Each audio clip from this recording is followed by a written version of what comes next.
Hai guys, balik lagi di Uki Kelvin Official bersama saya tentunya Uki. Gimana kabar kalian hari ini? Mudah-mudahan kalian dalam keadaan sehat walafiat ya guys. Seperti biasa kita lanjutin lagi kasusnya Vina guys. Jangan sampai kasusnya ini redup ya. Apalagi sekarang aku lihat kasus ini udah nggak FYP lagi, makin redup. Apalagi sekarang dengan ada yang bilang kalau ini adalah bukan kasus pembunuhan tapi kecelakaan tunggal. Dan mulai dari situlah dan orang juga udah mulai bosan ya. Aku sendiri sejujurnya udah mulai bosan sebenarnya. Cuma kalau ngelihat dari lapang pidana itu ya kita harus rela gitu melepaskan kebosanan itu karena kasihan gitu kalau kita meninggalkan kasus ini ya kasihan lapang pidana ini akan seperti itu guys dan kasihan keluarganya gitu ya. Dan bagaimana kalau kita di posisi mereka gitu ya yang kita tidak melakukan tapi disuruh mengaku melakukan hal yang tidak kita lakukan gitu loh. Kasian banget gitu loh menurut aku ya guys ya. Nah kita lihat videonya seperti apa guys untuk video kali ini guys. Yuk kita lihat videonya pembahasannya. Ini terakhir Pak Ugro, jika Anda melihat dengan dugaan bahwa Ibtu Rudiana yang akhirnya memaksa saksi Dede untuk bisa memberikan keterangan palsu dan sosoknya yang sampai saat ini seperti yang kita bahas tidak kunjung memberikan klarifikasi, apakah ini akan berpengaruh pada citra kepolisian? Ya, orang masih melihat bahwa Rudiana seorang anggota Polri yang berbuat di luar standar operasi prosedur hukum etika profesi kepolisian, di luar hukum acara pidana, mengambil langkah sendiri. Waktu itu dia berpangkat Ajun Inspektur 2. Ajun Inspektur 2 kalau di Pulau Jawa tidak ada yang menjabat sebagai penyidik, tapi penyidik pembantu. Nah, kalau penyidik pembantu kan harus bergerak atas nama penyidik. Ya kan, di Polres juga sudah ada Kasat Serse, ada Wakapolres, ada Kapolres. Ya sebetulnya ini Rudiana ini siapa nih, perumpamaan mungkin segera turun untuk bisa mengungkap, sampaikan kepada publik saja gitu. Jadi sering saya katakan kalau pohon aja benalunya dibuang kan nggak ada masalah, itu aja. Jadi membutuhkan tindakan tegas juga ya untuk kasus ini dan pastinya kalau saran dari Anda memang untuk Ibtu Rudiana ini harus langsung tampil ke publik mengklarifikasi masalahnya seperti apa. Seperti itu ya Pak Urgroseno, terima kasih banyak. Apa yang sebenarnya terjadi Pak? Mengapa Anda menghilang? Baik, terima kasih Mbak Tiara.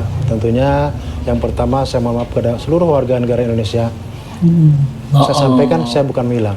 Namun bukan menghilang tapi bersembunyi. Nah, saya sebagai seorang anggota kepolisian yang masih aktif ya Pak, yang masih aktif, yang tentunya saya taat pada aturan di kepolisian, juga terkait dengan kode etik. Saya aktif bekerja seperti biasa sebagai pelayan masyarakat, sebagai Kapolsek Kapetakan, tentunya punya tugas yang memang diemban sama saya untuk melindungi, melayani dan mengayomi masyarakat. Mengayomi masyarakat untuk masuk penjara gitu ya Pak ya. Ya menyebalkan rakyat kecil gitu ya. Aduh lihat wajahnya, serem guys, lihat mukanya, lihat tatapannya. Artinya mungkin serem dijelaskan dalam ganas. kurun waktu dari bulan Mei ya Pak ya, sampai sekarang kita wawancara di bulan Juli ini Anda memang aktif bekerja ya Pak? Betul. Sebagai Kapolsek Kapetakan. Betul. Tetap saya bekerja seperti biasa. Iya biasa, nggak penuh dengan dosa ya. Seperti yang saya sampaikan tadi, kaitan dengan saya menghilang, tidak menghilang. Tidak menghilang, tapi sembunyi. Dan taat pada aturan, seperti itu, Mbak. Aturan yang dari atas ya, yang melindungi dia ya. Banyak informasi yang kemudian ini diterima oleh publik ini semacam dibombardir dengan isu-isu tersebut gitu Pak. Apa dampaknya yang betul-betul Anda rasakan atas pemberitaan ini, mungkin kepada keluarga Pak Rudiana juga? Betul.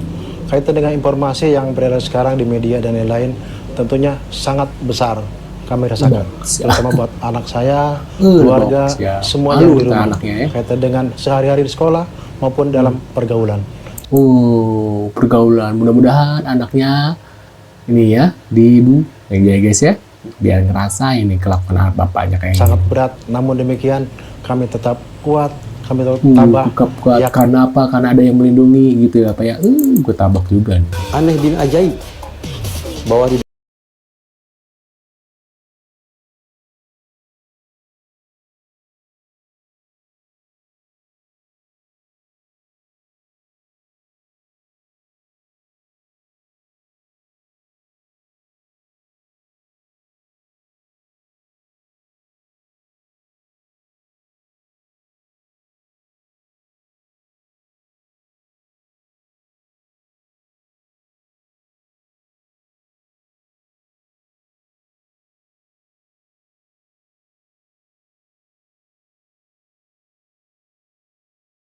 Assalamualaikum warahmatullahi wabarakatuh. Waalaikumsalam. Saya Ibtu Rudiana, Tahu ayah bahasa kandung ngomong, ya? dari almarhum Muhammad Rizki Rudiana. Bersama ini saya sampaikan permohonan maaf yang sebesar-besarnya kepada seluruh warga negara Indonesia atas ketidakmunculan saya selama ini di media. Tentunya karena saya adalah seorang anggota kepolisian yang masih aktif, yang mana dibatasi dengan aturan-aturan yang berlaku serta kode etik kepolisian. Ya. Warahmatullahi wabarakatuh. Pak, Bapak ngasih kabar sama siapa? Sama Kunti. Sama rakyat dari Indonesia. Udah gak ada yang percaya. Bener, gak ada yang percaya, gak ada yang percaya. Tangisan palsu dia, Pak. Apa mau dikata, apa yang mau dibilang? Mana ada rakyat Indonesia yang mau percaya sama omongan Bapak? Benar, setuju. Kemarin kemana aja? Ditunggu-tunggu ya, klarifikasinya, penjelasannya. Nggak muncul-muncul, nyelem mulu. Sekarang udah kayak jelangkung. Datang gak diundang, pulang gak diantar, ya kan? Sependapat. Lagian udah masa bodoh dah. Mau Eki masih hidup, mau Eki udah meninggal, itu mah urusan bapak, anak-anak bapak. Yang penting ya kan? 8 pidana itu ya. Yang penting 7 terpidana bebas. Iya, 7 pidana itu. Total dibersihkan nama baiknya. Udah selesai kasusnya. Itu salah tidak sengaja muncul Viti, Nah, ini katanya salah satu anaknya yang akun katanya mirip hacker Eki, guys. Jorkam itu menampilkan di mana keberadaan Eki yang diduga putranya Ibtu Rudiana. Bahkan ada dugaan untuk menghilangkan jejak dia menyamar menjadi penjual cilok. Apakah benar itu Eki Rudiana? Dilihat dari wajah, ini ada video yang saya ambil dari poster wajah, ini yang lebih mirip dengan Ibtu Rudiana. Apakah ini yang dikatakan anak tirinya atau Menurut kalian gimana? Mirip?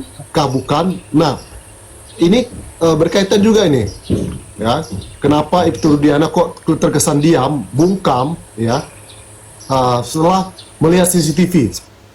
Rudiana mulai melakukan ya katakanlah investigasi mandiri. Jadi memang diakui melakukan penyelidikan mandiri begitu ya, Pak Mardiman? Ya kalau bahasa bakunya sih penyelidikan, tapi bisa saya katakan rasa keingintahuan yang kuat lah. Oke, Kok ini anak-anak dilakukan, iya, ini dilakukan dengan berkoordinasi dengan polisi yang memang Tidak. Oke. Komunikasi seperti apa yang terjadi antara Ibtu Rudiana dan Aep dan Dede?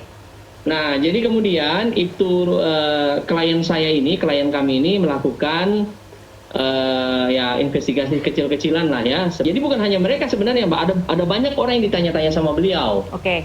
Tahu nggak kejadian begini Pak di bawah ini segala macam. Nah kemudian Aep dan Dede menyatakan bahwa mereka mengetahui. Nah, keceplosan juga kan. Jadi fik ya Lord, diakui langsung oleh kuasa hukum Pak Rudiana bahwa Pak Rudiana ini melakukan investigasi mandiri.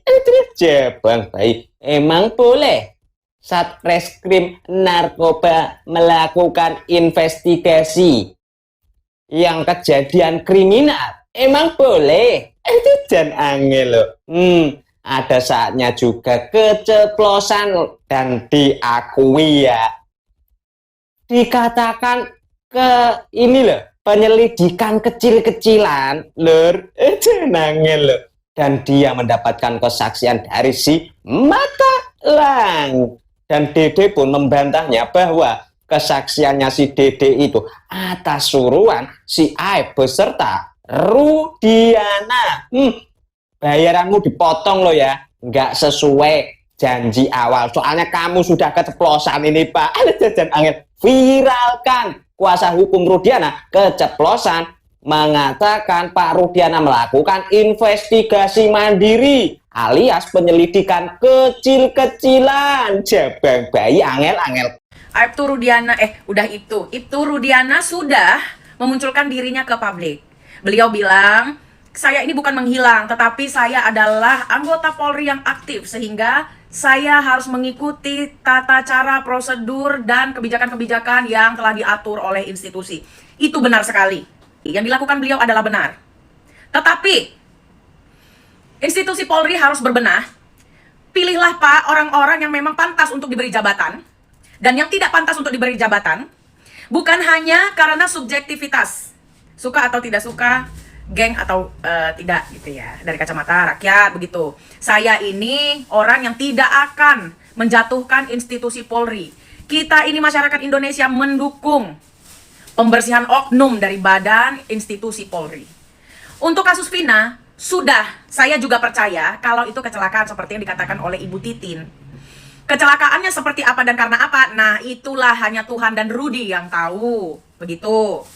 Karena kalau memang banyak kejanggalan di 7 tersangka dan Saka Tatal ini, artinya cerita tidak seperti itu. Ya. Atau kalau mau dipaksakan cerita itu adalah pembunuhan ya. Gua nggak bisa ucapin kata-kata itu karena nanti di-ban. Maka mereka harus ditahan. Mau dicari kemana lagi? Enggak. Jadi memang ini penuh dengan dilema. Tapi saya yakin, gua kasih bocoran, kalau institusi Polri sudah tahu kebenarannya dan akan bertindak. Kak, kok jadi belain Polri? Ya iyalah, kita sikat oknum, bukan Polri. Ya, walaupun oknumnya banyak, ya udah, institusinya tidak bersalah. Begitu loh. Maksud gue, Pak Rudy, selesaikanlah cerita ini, selesaikanlah drama ini, Pak Rudy ya. Gak usahlah diwawancara di kuburan segala, Pak, ngapain sih ya? Gitu. Percuma mau nyamain Peggy, mau nyamain siapa. Udah saya bilang stop, percuma buang-buang kota.